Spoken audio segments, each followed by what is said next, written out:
दाढ़ी सुन्नत है या वाजिब? वाजिब है। अगर किसी के पास इतना नहीं कि मियाँ बीवी हज पर जाएं, सिर्फ एक का खर्चा हो पाएगा, तो जिसका हो रहा है वो चला जाए, बेगम की बद्दुआएं ले ले वो थोड़े दिनों के लिए। अगर देखो हज पे जाने के लिए आपके पास सिर्फ अपना खर्चा है, बेगम का खर्चा नहीं है,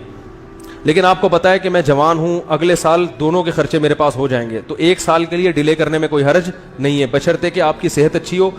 असबाब की दुनिया में मरने का चांस ना हो। तो फिर ऐसी जरूरत की पेश नजर एक आध साल ताखीर करना इंशाअल्लाह गुनाह नहीं है, क्योंकि गालिब यही है कि जिंदा रहेगा। वैसे तो कोई किसी भी टाइम मर सकता है, लेकिन हम ज़ाहिरी असबाब को देखा जाए तो जिंदा रहने का चांस ज्यादा है। तो फिर ऐसी सूरत में कि यार मैं अगर चला गया तो फिर बेगम के लिए तो फिर 25 साल में भी जाना बहुत मुश्किल होगा, या वालदैन को लेके जाना चाहता है, तो फिर ऐसी सूरत में मेरा यानी ख्याल है कि अगर एक आध साल वो हज को डिले कर ले तो अल्लाह की रहमत से उम्मीद है कि इस ताखीर पे गुनाह इंशाअल्लाह